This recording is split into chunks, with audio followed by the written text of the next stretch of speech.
Hey everyone, Scott Hansen here from NFL Red Zone. I hope you're checking out 1 hour of 5-Yard Rush, one of the best podcasts on NFL football in the UK.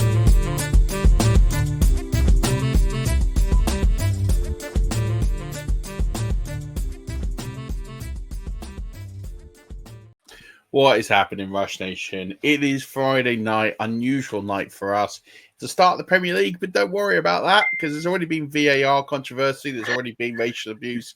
Turn that crap off. Tune on here. There won't be any VAR controversies. There'll be some hot takes, but we'll be able to justify them at the very least. And also, if you're interested in winning your fantasy league, winning your money, you'll want to be tuned in here and not worried about the nonsense that's on the telly right now. Because I have got an absolute baller of a guest here. Somebody who's a very good personal friend of mine, and I'm so pleased we've got him on. Something we mean to do a long time, but, you know, you relocated, I've been sick. It just kind of never really happened. But we got him here. We have got the runner-up to Scott Fish Bowl 8. We've got the two-time Kings Classic champion, beating me in one of those, which I've never forgotten since. And also your current 2024 Warrior Bowl champion. It's Kurt Holiday. Welcome to 5-Yard Rush. How are you, my brother? Hey, man, I'm honored to be with you, man. Anytime I can hang with you, it's a good time. Don't know about that, but we'll take the praise right back. I am. I'm so ready to be announced as the FFCC champion, but we'll have to see how that works. It's probably one of the only tournaments you ever won, right? The funny thing is, let me just stop for a second. So the year I finished second in Scott Fish Bowl by 0.23, by less than a yard. Mm-hmm. I was 0-16 in another league I was in, right? 2 years later, I was in Stefania Bell's deal. She beat me by 100+ points twice. So, yeah, I mean, I am a champion, but I'm also human. So sometimes I win, sometimes it's not so good. But forever humble. I love it, my man. Yeah. Yeah. I think, but listen, I think at the end of the day, you know, I know, having had a lot of deep runs in these sort of big tournaments, you know, runner up in the Warrior Bowl, top 5 finishes in multitude of these charity leagues, that it is incredibly hard, and it is sort of that luck that kind of tips it one way or the other. You're unlucky in Scott Fish Bowl.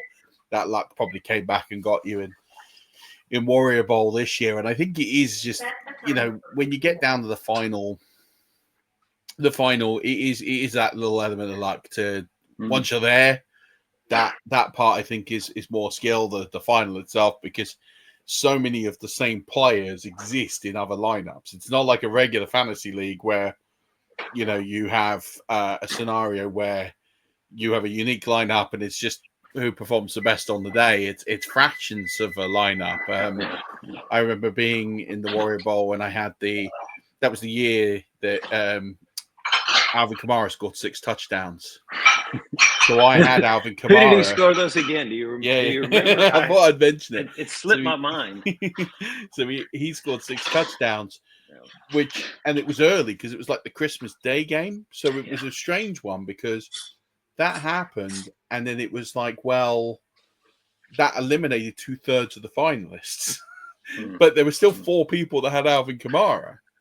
So then, right. And then like it came down to the final 3 was we all had Kamara, we all had Josh Allen.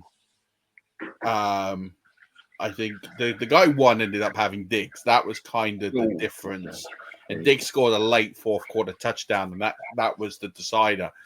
But it's just that I think that's just it. It's just one of those things. But you still have to put yourself in the position. And the reason I want you on here is you've gone so far in so many of these tournaments. You've won them, you've not won them, whatever it might be. But you're in the position to win them. And I think that's what our listeners want. They want to get a bit more of that solid advice to understand how to go deep in these tournaments. And I think this will be a great opportunity to do that this time of the year. And even just not the tournaments, it was just the knowledge that you'll impart to help people through their fantasy journeys, I think will be crucial. But before we get into that, I just want to get a little bit into you, my man, because you've got such a fascinating history, and you're well traveled. You've lived in many different places all over the world. Like, But how does a guy from South Africa end up, playing fantasy football and getting into all of that? Yeah, so I was in South Africa for 24 years in Johannesburg as a missionary. Man, just love telling people about Jesus and just hanging out. I mean, South Africans are amazing people, and we had a little bit of free time on Sunday nights after a long day in church, and I just got into football. I used to be a fantasy baseball guy when I was in the States, but the season's too long and it's just way too complicated. You got to change starting pictures every day. It seemed like whatever. And so yeah, I missed America. I loved Africa, but I missed America, and one of the ways to get back into it was just to spend some time doing fantasy and. Instead of watching just the Vikings play, I was interested in a lot more games, and yeah, it just gave me a lot of joy to kind of think about what was happening in the States while I was hanging out with lions and leopards and stuff like that. Not a bad part of the world to be in, for sure, and yeah, it's such a fascinating journey you've been on. But how do you in the middle of the bush effectively get this kind of content where you're able to keep up? Is it like, are there bars in Johannesburg that have TVs on with the games, or you having to stream it on laptop? Like, how do you even it was keep up to date? And especially like in the early 2000s, how do you keep up to date? Yeah, I streamed it on laptops. Yeah, there is no, well, in Joburg you're not going out at night anyway, so that would not be a safe thing. And if there was a bar that was open, they wouldn't be playing NFL. So yeah, I think I mostly just did it on my couch in my chair, just watching games. I love football. It's interesting. I was at my parents'. My dad died in October, so it was October-ish, and man, they had every football game on, and they just love football. And I didn't realize that I didn't realize how much they loved it until then. It's weird too. My dad was so old that he wasn't a Vikings fan because the Vikings didn't exist. So he cheered for the Packers, and then eventually moved to outside of Waco, Texas, and now then he turned into a Cowboys fan. The two teams I hate the most, like passionately dislike, is the Cowboys and the Packers. So yeah, my dad and I didn't really see eye on teams, but we loved the game. So I'm rambling a little bit. Yeah, we had a like a family league, and that was good. That was fun. It just kind of broadened from there. I met a couple of guys on X that had a league. I jumped in it, and there was a time where the two things that were the most important as far as creating new leagues, and I think during COVID we all started a couple leagues, was charity, and I love that aspect, man. I love giving to the Warrior Bowl, JTTC, all those guys. I'm afraid I'll leave somebody out. Scott Fish, like I just enjoy doing the charity thing, and so that's good. That got me a lot of leagues, and then there was a season where everybody wanted as many people from as many countries as they could get. And there's only about 4 of us that played fantasy football in Africa. So I was a pretty easy find.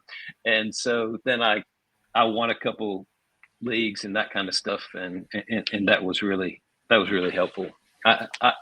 So I go back far enough. Matthew Berry's the only guy I knew. And obviously ESPN was pretty much the only content that there was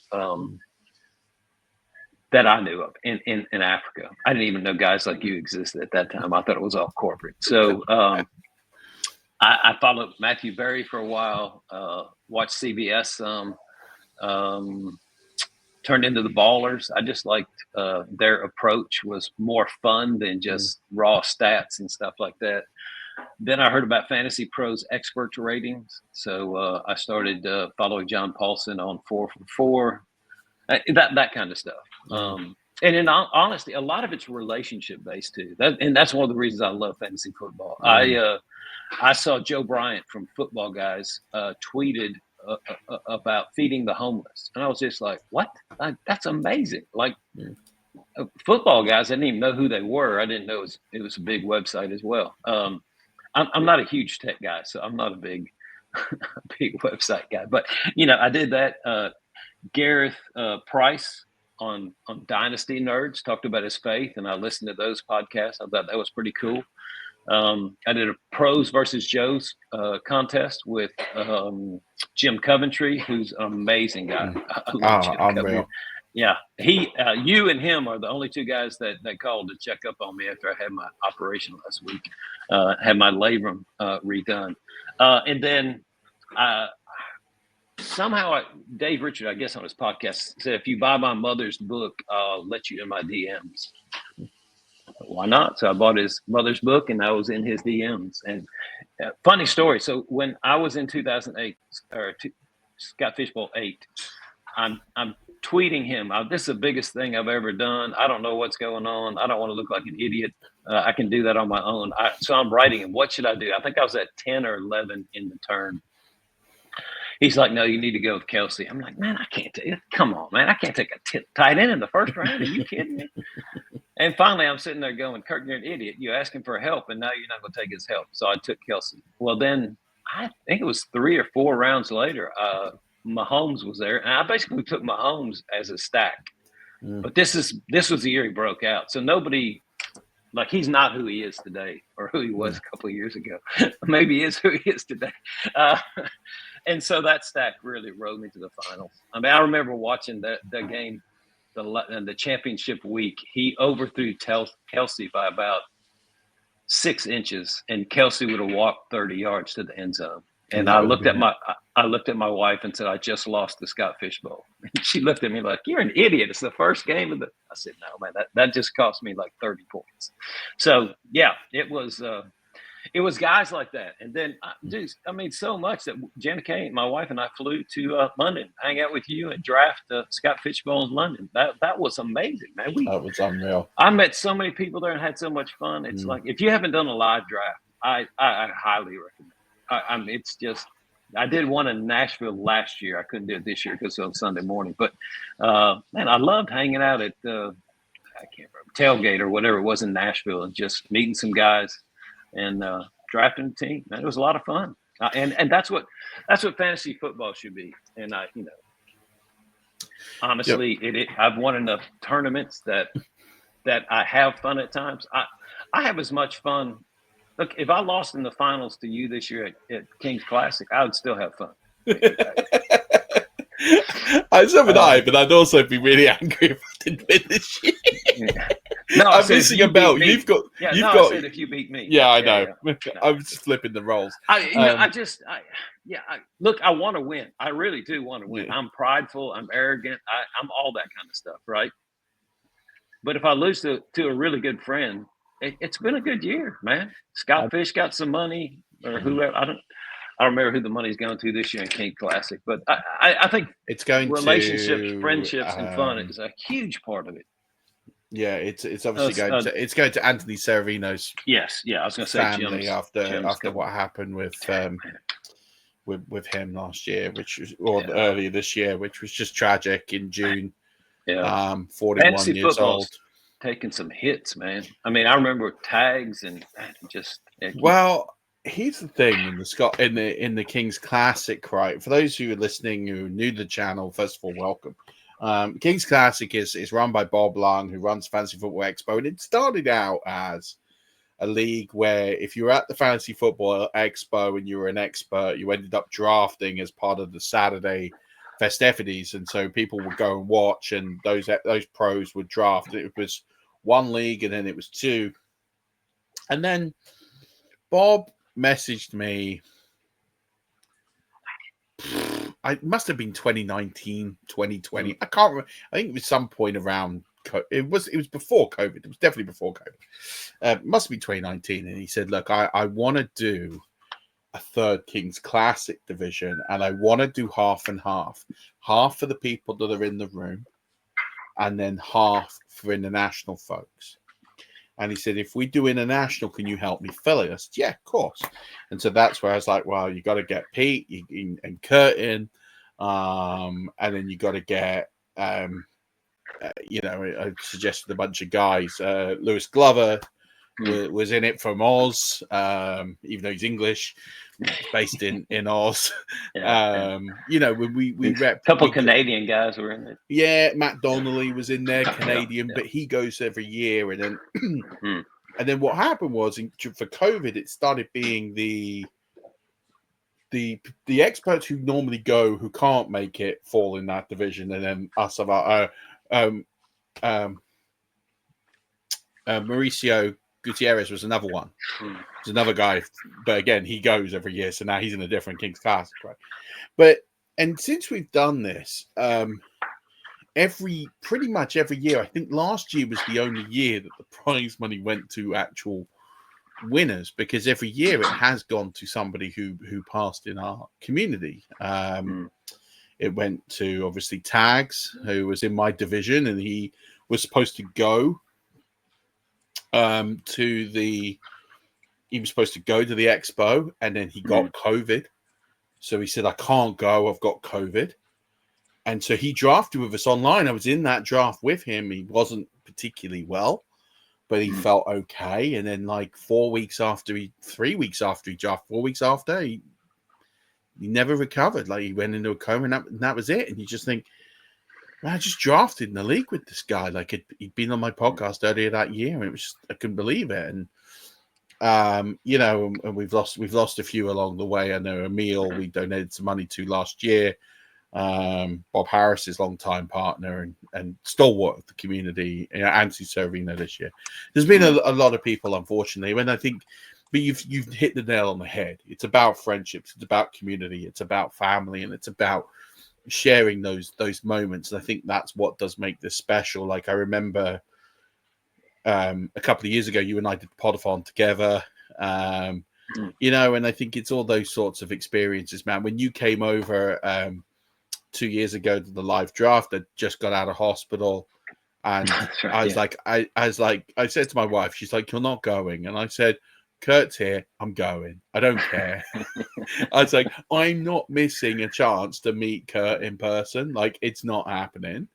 I have to be here. And she honestly was like, I can't believe you're 5 weeks out of hospital. You can't walk. Like you can't go. I was like, I'm going. I don't care. Like I'll stay overnight, And I came down the night before. We drafted. We had a great time, and it's those things. And I fully put down that day, not just meeting you, but being out with friends. Fast forwarded my recovery quite significantly, because I just needed to be amongst family and love and friends and feel normal. And it was the first time in about 6 months I'd felt normal. Like it was something that wasn't associated with colitis. And I think that is what makes it powerful. And that is fantasy football in a nutshell. Right. Is people, I want to win, you want to win, we all want to win, but at the same point, we're all going to be really happy for the guys who win, and we're all just going to have a good time playing, which, that's kind of what it's all about. But what would you say for you? And I think before we get on to some 2024 lessons, some 2025 strategy, what for you is like, you have so many deep runs in tournaments. You're always sort of there and thereabouts, and in leagues too, tough competitor. What is your strategy? What is the way that you like to sort of build your teams and construct teams to pull your squads together? What is your sort of, if you had to put your style, your strategy into like a little couple of sentences, what would you say your aim is doing? Yeah, in a couple sentences, I would say I'm a QB early guy in SF. I can wait on the second one, but I have to have one the first or second round. Look, the answer to your question is know the rules of the league before you start drafting. I had a pretty good FFCC draft this year, and then I realized, oh wait, we start 2 kickers. And so, I don't know. I'm toast. And they're not just start 2 kickers; they're quite high in scoring. Well, we'll see. I'm trying this new thing, and I remember the first time I heard 0 RB, I thought the guy was completely lost his mind. I was like, "What are you talking about?" So my deal is I gamble on rookies, and I listen to a lot of sleeper stuff, and the more somebody moves up a tier or two because they went from he might do something to there's an injury, he probably will do something. I try to get those guys on my team. I, I think if you're in a league, I think trading is huge. If you're in a fab league, you've got to have some fab and change your roster as much as you can. When you're married to your roster, it can be problematic because most of those guys make a change 1 or 2 weeks too late. Somebody actually started doing waiver wire for next week, not this week. Some podcast. I'd love to give them credit. I can't remember who it is. That's a skill to get a guy early when nobody's thinking about him. And then all of a sudden you get to waiver wire and you're like, wait, Murf got him last week. What the heck? So staying ahead, it's fluid. It's not a cement league, right? You're going to be changing fairly often. And so I think the more you do that, the better it is. And because the team you draft is not really going to win it by itself or the starters. And even at best ball, your bench better be it better be some guys that can pop. I've had times at best ball, I take 5 quarterbacks because I figure I don't know who these last 3 are. Maybe one of them will be decent that week, but you've got to have some good guys before that. So I think fluidity, I guess, is me. And like super flex going a little bit early. I think there's few quarterbacks and few tight ends. And so I don't force tight ends, but if I can get a tight end early, I'll do it and try to make up for it later. Yeah, I think it's good advice. And we've said it for years that, the thing that annoys me most, and I think the biggest mistake you can make in fantasy football is taking draft capital into the season. I drafted this guy in the 6th round. I'm not trading him for something else. And you're like, doesn't matter where you drafted him, in a redraft league. His value is up or down, regardless of what it is. It's, as you say, it's fluid. But draft capital dies the moment that the draft ends. It's not relevant where you take them. They are players in the league, and they're ever-changing values. And I really hate it when you're trying to do trades in leagues and they're like, I can't trade him because you took your guy in the 12th round and I took my guy in the 6th round. That's not fair. And you're like, well, I'm trying to give you a position that you need and take a position that I need. And both of them are performing equally about what they're worth. Right. Yeah. Yeah. So the guys that I don't like to play in leagues with are the guys that have to win every trade. Yeah. Like it can't be a tie. They have to win it. It has to be obvious that they made the best trade. And I'm like, bro, come on, man. Like, let's help each other. And they're like, nope, that would be a tie. I don't tie, I win. So you're trying to win the league, not the trades, right? So anyhow. Sorry, I'm on. Yeah, but you're right. But you can't win leagues without working and trying to navigate your way through. And there's many different ways to do that. Winning on the waiver wire is important. Getting good trades, but equal trades works. But you got to just navigate your pathway to victory. And I think that's such a common thing. I think it's the hardest thing to do in fantasy football is what you said, fluidity. Too many people get hung up on previous experience or current experience. And they're like, the saying I hate more than anything is I won't draft this guy because last year he did this to my team. Yep. Like last year, right? You can't hold on to sentimentality in fantasy football. That's not how this works. You have to keep, as you say, things fluid. And, I think you don't want to draft someone because you looked at something differently. That's fine. And you learn and you evolve. But not picking someone because they hurt your team last year is just kind of it's a fool's errand. Like you're only hurting yourself. You're not hurting anyone else. Like it's just this. The other thing that I always find hilarious is when people say that they are getting sniped. Right? I say that all the time. Yeah, I've said this for years. I've written about this in great length. That I treat drafts like poker, right? And basically, by telling people that you've been sniped, you're basically telling the room free information that you'll get nothing in return for. Yeah. So by telling people you're getting sniped, you're revealing to them your strategy. Well, I'm in on these sorts of players. This is the sort of player I'm trying to build a roster around, right? It makes it for the Sharks in the room a bit easier to kind of work an edge. And I'll never forget, I was in a draft with a bunch of randoms, and this guy said he'd been sniped 3 times. And I looked at it, and then I thought, he's drafting off Adam Rank's rankings. And he was. He drafted off Adam Rank's rankings. So what did I do? Is I literally started thinking about ways to really cause a world of pain. Because I ended up basically disclosing who he was going to take before he took him.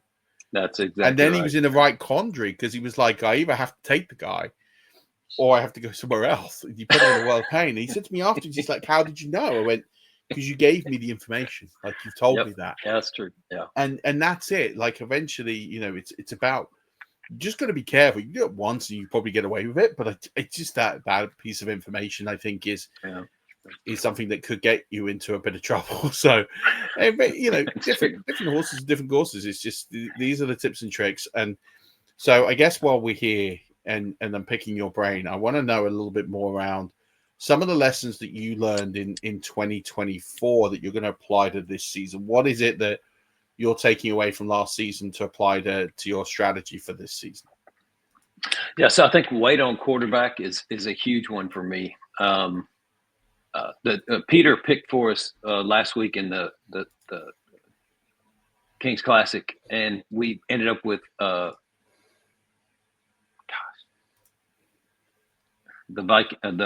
Cowboys quarterback, Prescott. We ended up with Prescott in both leagues. I probably would not have wanted to wait quite that long, but yeah, that's probably mostly because I'm not a Cowboys fan. But I think if you take Prescott late in the draft, you're getting more running backs, you're getting more wide receivers. In Kings Classic, don't we start 3 wide receivers and 3 flex, or is it 2 and 3? There's 3 flex. It's 2 running backs, 3 wide receivers, 3 flex. Yeah, 3 flex. In that league, you're literally your 3rd flex spot is huge. And if you can wait 2 rounds and get a quarterback that can help, I think that's huge. So that's how I've applied it this year. I have never really been a tier guy, but I'm getting more and more into it. And maybe that's what helped me last year in the Warrior Bowl was I can wait as long as that guy is in that tier, and then I've got to take him and move on to something else. I always thought if you had the best quarterback, the other guys would take care of themselves, and I think it's the complete opposite now. If you have a good quarterback and your wide receivers and running backs are better, that makes a much better team. And even I started to use some tight ends in flex. If you're 0 RB, you can start tight ends and flex. That the tight end you would get at the same time you get a running back is probably going to score more points. Yeah, I think it's really a case of, it depends on the league, it depends on the tournament, it depends on the structure, you know, in that. In something like the Kings Classic, it's 14 team, you know, to let people into who was in there in the room. It was, you know, you and Peter on one side, it was me, it was and Danny. Danny drafted with me, one of our Patreons, because we all had COVID and I wasn't sure if I could survive the whole draft. We had, you know, John Hansen was in there, Marcus Mosher was in there, you know, Jeff Manns was in there, you know, Hannah Rowland was in there, Colm Kelly, Chris Prince, Michael Huff, like Jesse Morris was in there. Jesse Moore, sorry. You know, there was lots of, it was a stacked room, and there were others as well. And it's really hard because there is no value to be had in that room unless you get incredibly lucky or you take some risks. And, you know, I read your team out here. You took GT round 1, you're picking 8 in the 14 teams. You went GT, McBride, Kamara, Sutton, Ridley, Jacoby Myers, Jaden Reed, Rashid Shaheed, Austin Eckler, Dak Prescott, as you said, round 10, pick 133. Hunter Henry, Christian Kirk, Kareem Hunt, Raheem Mostert, Geno Smith as your backup, and then Miles Sanders. So what sort of, I mean, I know you said Peter did most of the picks, but kind of what the thinking was when you put that roster together? Yeah. So the biggest thing was to wait on quarterback and not be afraid to get tight end. So, we went running back, tight end, running back, and then just loaded up on wide receiver so that we can fill those 3 slots. In fact, actually, our third running back is Eckler. Then we have Hunt and Mostert. So we've got guys that could play if we need them to, but I think we're going to be very wide receiver heavy as we launch into that league. Which is amazing, because this is why I love fantasy football, is that Danny and I did the complete opposite. Yeah. So one of us is going to get to the top of the mountain, and yeah, that's right. And he's going to look smug at the end of the year, and the other one's going to look down on it, thinking like, "What did we go wrong?" Because we decided to go QB and quarterback early, but we went running back heavy. So we went with the difference makers. We went with the players that we felt could deliver an optimal outcome. So we went Barkley and Williams back to back. Then we took Lamar. We felt pick 32 was pretty good value to take him there, knowing Absolutely. that it was an expert room and you're going to get a bit of extra time on the quarterbacks. But we didn't feel we were going to get one of the elite ones at 52. So we kind of felt like we had to make a move or do what you did and wait. And we thought we had the choice. We could pump it here. So we did. And then we went Terry McLaurin, DJ Moore. Then we went Brian Robinson Jr., Matthew Golden, and then we waited on tight end. So we went Corsten Loveland. We felt we'll chase upside at the tight end position, because we're either going to catch fire with Loveland or it's going to be a disaster. But we kind of know where we're going to be. You can stream the position if you get it right. And then we took a risk at 116 and took Quinshawn Jenkins, and then we solidified that by taking his backup Jerome Ford the following pick, because he fell all the way to 137. So with a bit of a weight there, that looks like is a strategy that might work for the news that's broken out this week. And then we thought, well, we better solidify it wide receiver, and we'll just take some guys late because we're a bit shallow at the position. So we went Jack Beach, Wandale Robinson, Brandon Cooks. None of them particularly sexy. We took Darren Waller as our last pick because we went 3 tight ends, thinking, well, if Waller ends up coming out of the gate here and smashing it, then we really have a good chance. And considering there's a lack of competition in Miami on what happened with Johnny Smith last year, there's a chance that could happen. Right? Last pick, 221. If it doesn't work, it's not cost us anything. And then we backed up with Jared Goff just to get a bit of solidity for the bye week. So let me ask you a question. Where did you have CMC? I'd see him like if I'm in this type of format with experts trying to win, I'd have taken CMC over Gene T. And the reason why, but you took what? So you have CMC. I have CMC 2 on my board. But I thought you said Juku Williams. Oh, we took Barkley first. And Williams was gone by the time I got you. So CMC was gone by when we picked again. I'd love CMC. But we took time Kyron for me. Williams. Sorry. We took Kyron Williams in that makes total sense. Yeah. So we took Barkley as the top player on our board. Yeah, I got you.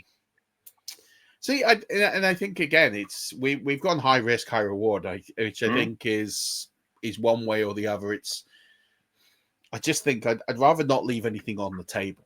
Right. That's good. I'd rather sort of just go for it. And if it's wrong, it's like, well, they took a shot. It didn't happen.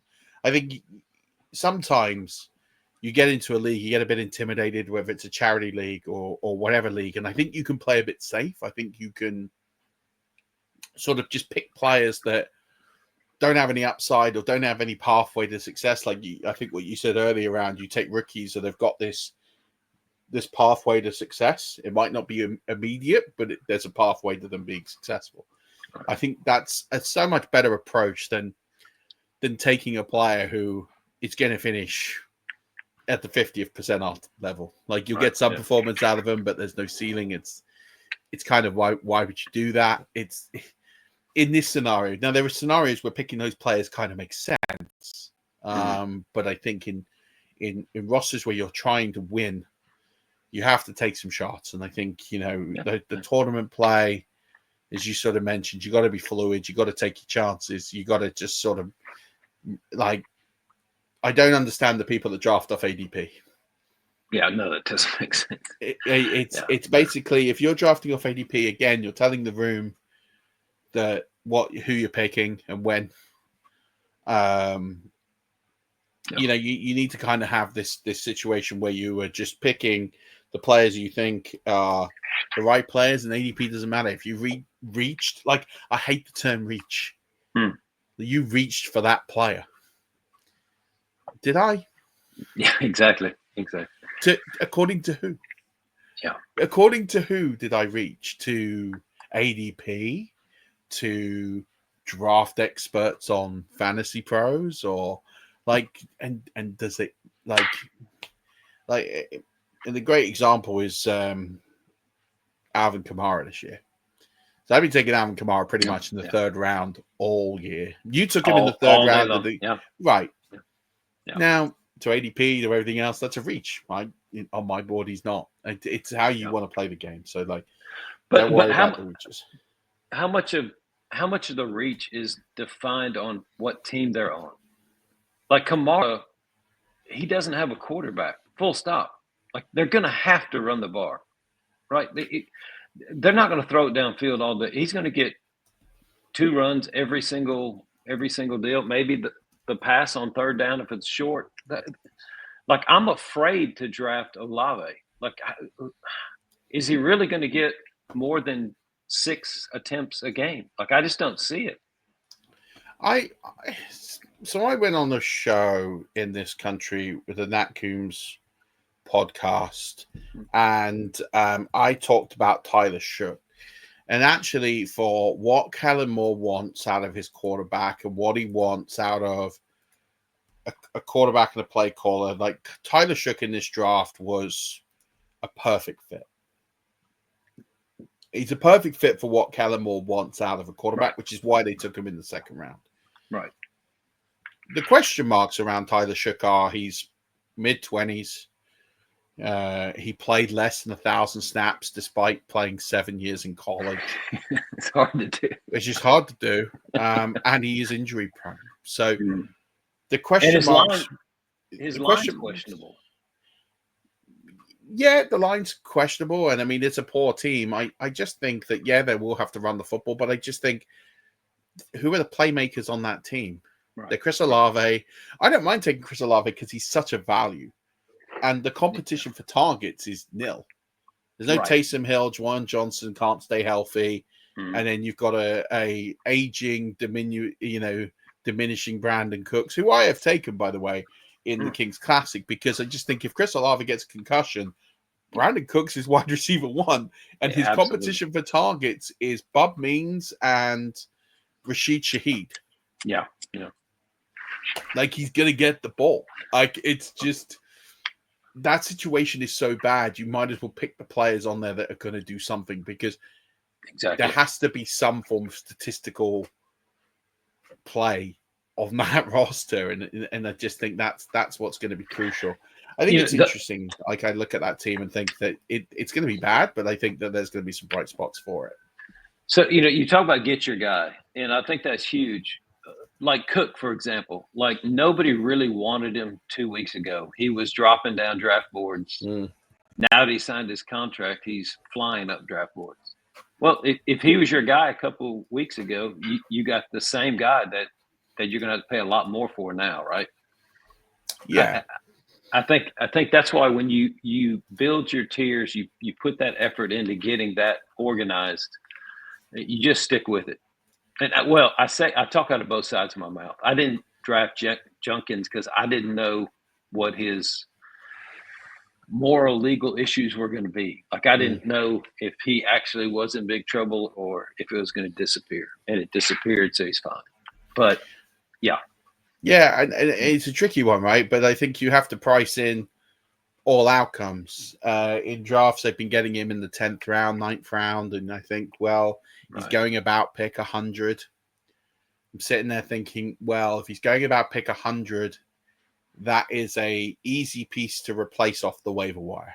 It's kind of we're so far down, the majority of your starting lineup is set. The pieces around there's a few good pieces, but there league-winning pieces around that range. No. Yeah. But if you're getting the Browns starting running back in that range and he starts, the positive, the negative range of outcomes is massive. And I think that's where you've got to take some risks. Now, people don't want to pick him for moral reasons. That's fine. Like, I'm not going to tell you how to play, but, I've been taking a lot of him because he was priced into a value that was it was too crazy not to. It's the same with Tyreek Hill. Tyreek Hill is an interesting player that fell down the 4th round in drafts earlier in the summer. And I just had to take him even though I didn't want him. Because at some point you've got to adjust, and Joe Pisapia says this best, you've got a pricing force.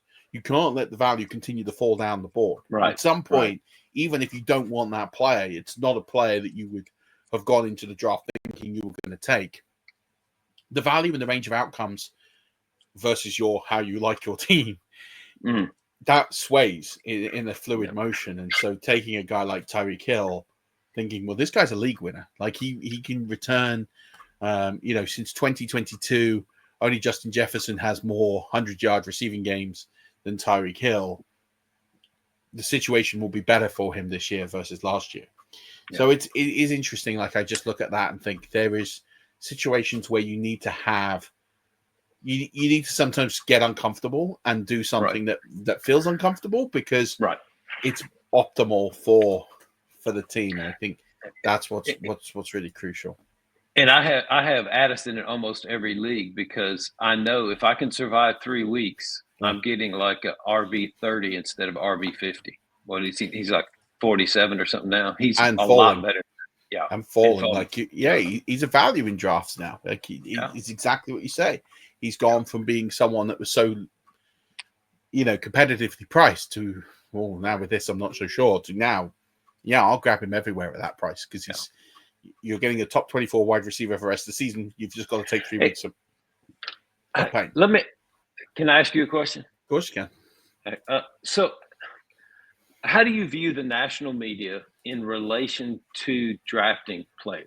So as a Vikings fan, okay, last year the national media said stay away from Jefferson, stay away from Addison, stay away from Hawkinson because our quarterback is Sam Bradford. Not Sam Bradford. Golly, Sam Darnold. Sam Darnold. They both play for the Vikings. It is horrific. Like he's never been good. Stay away. Yeah. And a year after, our coach, man, I'm losing names today. Kevin, I want to say Seifert. That's the beat reporter. A year after our coach made the Pastronaut successful for 3 weeks, they say he can't do anything with Donald. And now we've got McCarthy, and people are saying, yeah, but he's never done it. He won a national championship. And when we're healthy, he's got Jefferson, Addison, Hawkinson, Jones, maybe Madison, some out of the backfield. Like he's got targets everywhere. Like, so when the national media says, well, we can't depend on him because he's never done it. It doesn't make sense. Sometimes the narrative moves things so far, it gets a little ridiculous. And I'm a Vikings fan, so I take it personal. But I'm just saying. Yeah, no, I'm with you. I've talked about this for many years, that there are some things that I find very interesting in the psychology of fantasy football. And in the words of the national media, anyone that kind of moves a needle, right, there's a narrative that is being spun, right, for whatever reason. Most of it's for clicks and for views. Most of it's to get an opinion, to get another job. There is unless they're an ESPN, unless they're someone who's incredibly stable in their job, you have to look at, there's nefarious reasons as to why comments are made in the media, right? And I'm not saying it's all false, by the way, but timing and the way that things are put without full context in order to attribute further clicks and national attention onto their piece. Right? Even taking all of that out, I'm one of these people that I loves to lean against the grain. Right? I just think that when you play fantasy football, you have to be different, right? And I think, especially in today's world, everybody's looking for consensus, right? Everyone wants a consensus. Everyone wants to feel a level of acceptance about their team, that they want to win drafts, that they want validation that they made the right decisions. And all of these pieces, and you see it on drafts all the time. How did I get on? What did you think? And you see, and they're looking for validations of their drafts online, right? And that's fine. I'm not necessarily against any of that if that's kind of what drives you, but I go completely the opposite way. I actually would be annoyed if people really liked my drafts. On the whole, like I don't mean like those lists that come out, for Scott Fishbowl. If mine came out I said this to you last week at the end of the King's Classic, like I'm actually not that happy that ESPN liked my drafts more than anybody else's, because I feel like you got a bit of a kiss of death there. But I also feel like on top of that, I just feel like I haven't probably done something right. Like I like to be the contrarian play. And actually, I want people to not like my draft because it means I've done something different. I've done something that makes people feel a bit uncomfortable. I remember a charity draft. I think it might have been the JTT Cup. And I'm pretty sure I fired out. I think I started tight end. I'm pretty sure that sounds right. Yeah, that sounds right. Yeah, I'm pretty sure that is how I started. I'm going to look this up. I'm pretty sure I started tight end. And people looked at me like I'd absolutely lost the plot.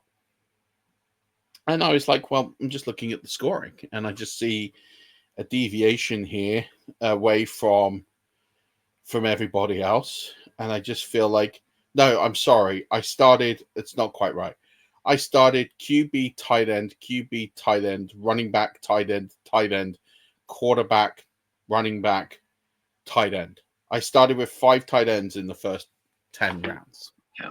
And people thought I was crazy. People thought I was nuts. And I'm like, good, that's what I want you to think, because I've done something that is different to everybody else in the room. So everybody had got, by round 10, I think no other team had taken 2 teams had taken 2.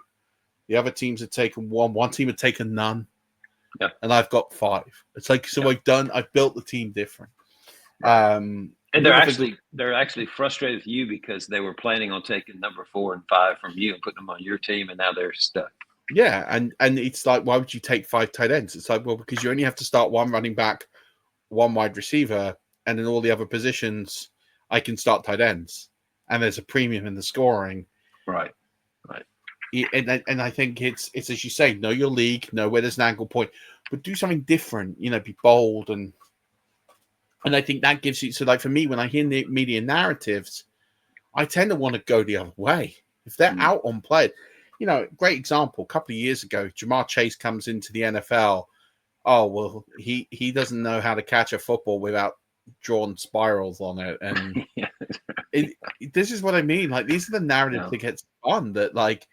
Players are no good, or players are crowned kings and they haven't thrown a football. Like JJ McCarthy doesn't know how to play because he's never done it. Of course, he's never done it. He's a rookie in the NFL. I know it's his second year, but his rookie season was a write-off. He's a rookie in the NFL. Do you know who else hasn't done it in the NFL? Cam Ward. No one's talking about him like he can't do it.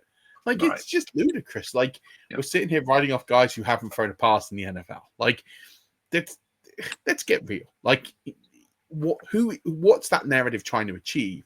And if people want to sit here and drive prices down, great, I'll buy it at those prices. If people want to lean into a narrative that's purely fictitious and ridiculous, then great. Like all for me, I'll go the other way. Like if everyone's going wide receiver, I want to go running back. Give me the differential. Don't go chasing runs. Go the other way. Like I think if you're contrarian, you're always going to end up with a better opportunity, because if you build your team like everybody else builds their team, you're all in competition for the same players at the same time. Right.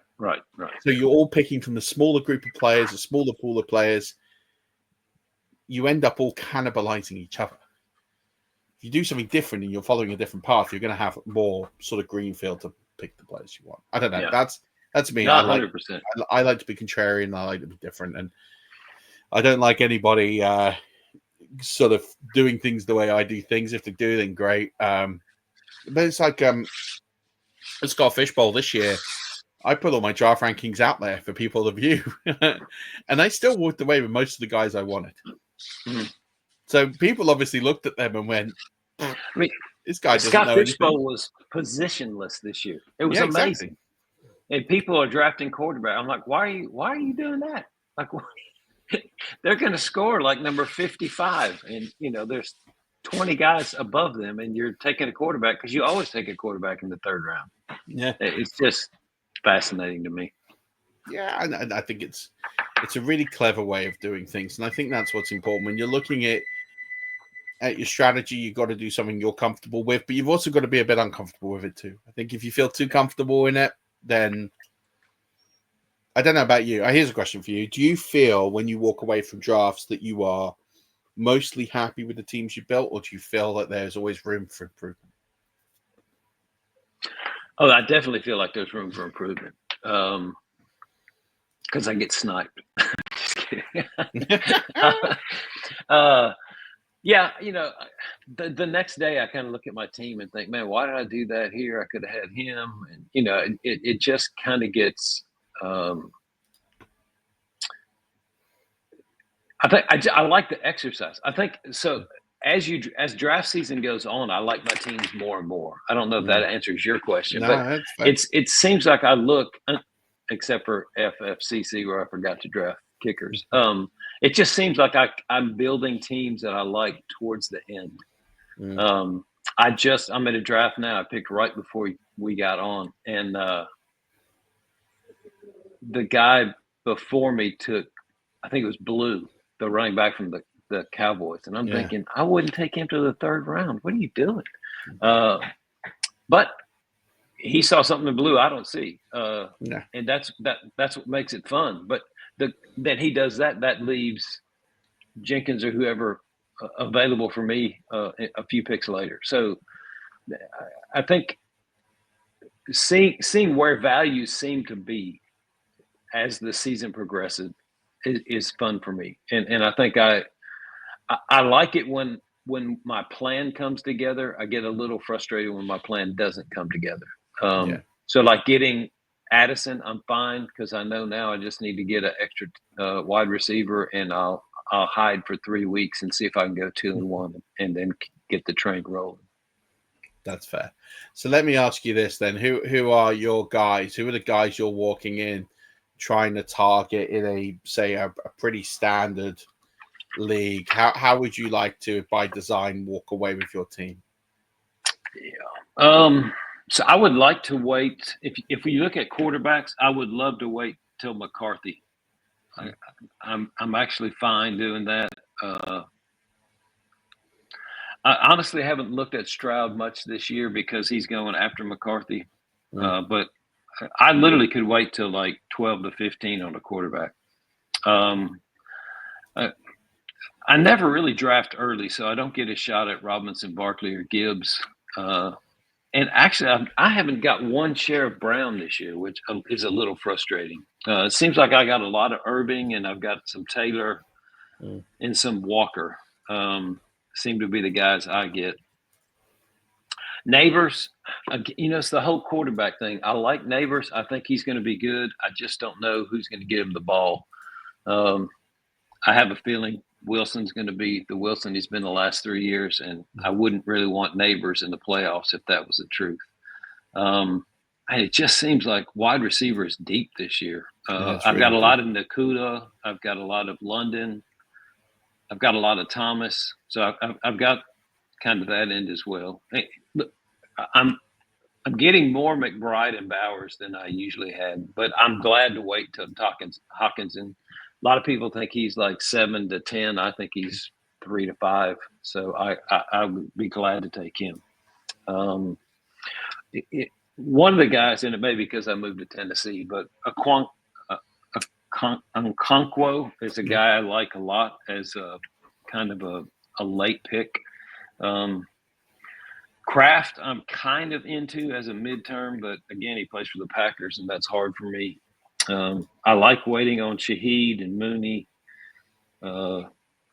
Allen, now that he's signed, I think I would like some of him. In the middle rounds, Ridley I like a lot. Myers I love. I have him on a lot of teams. Rice, I don't have much. I do have one team, keepers team. I have Rice and Addison, so I'm just going to be hurting for a while. Well, I think Rice could play the first 3 games and then get suspended, so that might work out. There you go. Yeah, but then I'm still down 1 for 6 more games. But anyhow, yeah, I'm loving kind of the sweet spot for me is Kamara, Montgomery, Connor. If I can get one of those guys too, it's good. So those are some of the guys I'm targeting in those tiers. Nice. And so, I mean, that's going to be helpful to a lot of the guys listening to this. If you want to listen to a serial winner, then there's some names there. Get yourself pen and paper. Make sure you drop those down. You just reverse back and go back 2 minutes and write all those names down, because this man wins a lot. So this is who you're going to want to be picking. Final couple of minutes before I let you go here. What would you say are some key strategies to people to win this year? I know you've mentioned a few about being fluid and the team that you draft isn't going to win you waiver wire, but are there any more sort of tips and tricks that you can give the boys and girls at home an opportunity to sort of pick your brain and take here? Yeah, I think, sleepers, people are saying sleepers not a thing anymore. Everybody knows. And that's mostly true. But I think when you look at the dynamics of what's happening in training camp, it's more important to me now than it's been in the past. Injuries, those kind of things. For example, Omari and Hampton, but if Dobbins' eye is really messed up and he's not going to play, he's going to get a lot more run. And that's important to know. So little things like that. Thornton is a guy really late from Las Vegas, just because they don't have anybody to throw the ball to other than Myers. So, in Bowers. But maybe he's a great pick late. He could fly up draft boards or fly up in points very quickly. So I would say look for explosive guys that you really like in the last 2 or 3 rounds before you take your defense and kicker. I've actually listened to you. I don't draft kickers or defense till the last rounds anymore. Nice. It took me a while to figure out I could win if I didn't take the Vikings in the 14th round or something like that. So, and now they're supposed to have a really good defense. So we'll see. But so I think those are things that I'm kind of looking forward to now. Seems like I've got some sports, either fantasy football radio on Sirius or some TV show, just kind of listening to what's going on and trying to pick up an extra tip here and there. And I guess, well, I'll just leave it there. Picking that osmosis up, just listening to folks and and I think that's it. I think, it's really important to just do something that you think is right and following your belief. I think, it's fine to get all the information. I've got absolutely no problem with getting all the information, listening to different sources, but you got to do what makes sense for you, right? I think that's the real crucial part. It's your team. It's not an analyst team. Yeah, I think if you're not in many leagues, I would do some mocks just to kind of see what the flow is, where they go most of the time. I wouldn't just do one mock because that won't tell you a whole lot. But if you do 5 mocks and you see a guy's dropping 2 rounds before, you can wait and pick them up. Those kind of things are helpful. A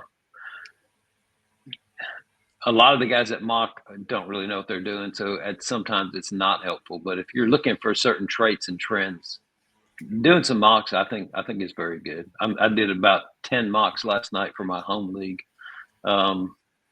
It's only a 10-team league, but I kind of want to see if one of the guys could get there in the second round. I can't say who because my wife's listening over there, and that woman's good at fantasy football. I mean, there's been, I think I won my home league 3 times, and she beat me. She was the only person that beat me 2 of those 3 years. Dang it. Yeah. So yeah, I think mocks can be helpful if you just kind of want to see what's going on. Yeah, I think my only issue with mocks, I think, is it doesn't predict the chaos of a home league. Exactly. You know, it's going to do what expert leagues do. It's not going to do what you know. It's not going to have that guy that goes quarterback round one in a 1 QB league. And like all of a sudden, this is wrong. It's gone. It's Mahomes. Yeah. Mahomes has gone 102. He was great 3 years ago. I'm going to take him. I can't believe he's still there. No. I shouldn't make fun of those guys. I was that guy at one time. So. Never stop, man. I gotta say. Let me say, I hope I've been clear. Like, I follow a lot of guys. I talk to a lot of guys. I get advice from experts. Like, it's a little weird to sit here and say I'm the champion, because the year I did it good in Scott Fish, it's because Dave Richards helped me. One of the years I won King's Classic, I got some help from. Just went blank on his name. Gosh, me and names today are not a good thing. Jim Coventry. So it's not really me. Don't be afraid to ask experts questions, right? Murf and I talked 1 round of the draft about 2 days ago for 20 minutes. Yeah. What are you leaning? I don't know. You want me to avoid that guy? You want me to take him? No, I'm just kidding. But you know, how do we just? I think most experts don't have a time to talk to a lot of people. But if you can get in a Discord channel or something, yeah, pick their brains, man. Those guys are there to help you win leagues. I would love to do it if I could help you as well. Mate, you will do. There's definitely people listening who have benefited from the advice you've given. You're selling yourself short. You know, you're the reigning Warrior Bowl champion. Like, at the end of the day, there's only five people that can say that. Right, yeah. And there's only 5 of us that can say we finished as runners up. So we're an elite club in our own. Yeah, hey, let's just you take 1 belt this year, Knights, and I'll take the other one. And we'll go from there. I'm fine with that. I'll do the deal now. Forget everyone else. We're in the same 2 leagues in Towers too, so maybe we should split those while we're at it. Yeah, we can do that. That's fine. Like, I split everything with you. I'm fine. Like, I think I'll be honest, man. I'd probably sacrifice everything for a King's Classic belt. Like, I feel like that's the one. So 3 years ago, there were like. I don't count like the charity leagues. I think the chances of winning those are so like minute, right? It'd be great to win. Like, don't get me wrong, but I said like there's certain leagues I want to win, right? I want to win the 5-year rush champion of champions, right? Because I host the damn thing and I haven't won.